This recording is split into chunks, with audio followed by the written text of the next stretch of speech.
నమస్తే అండి.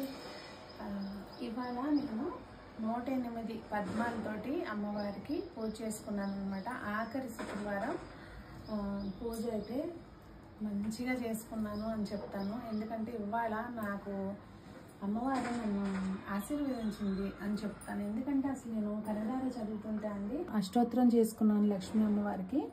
అష్టోత్తరం చేసుకుంటూ అలా అష్టలక్ష్మి స్తోత్రాలు ఇవన్నీ చదువుకున్నాక కనకదార చదువుతుంటే అండి నాకు తెలియకోకుండానే అసలు కళ్ళమ్మ నీళ్ళు అట్లా వచ్చేసినాయి అనమాట. ఆనందం, అంత ఆనందాన్ని కలిగించింది వాళ్ళ అమ్మ నాకు. నిజంగా అండి ఆ సంతోషాన్ని మీతో షేర్ చేసుకోవాలనిపించింది.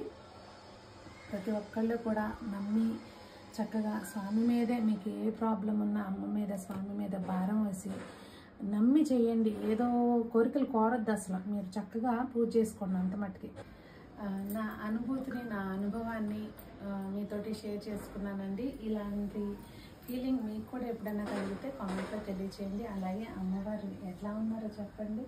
అమ్మవారికి ఏంటండి ఎంత బాగున్నారో కదా, ఎక్కడున్నా అంతే. అసలు పద్మాల మధ్యలో పాలసుందరంలో అమ్మవారిలాగా కాకుండా వాళ్ళ పద్మాల మధ్యలో అమ్మవారు ఎంత బాగున్నారో కదా.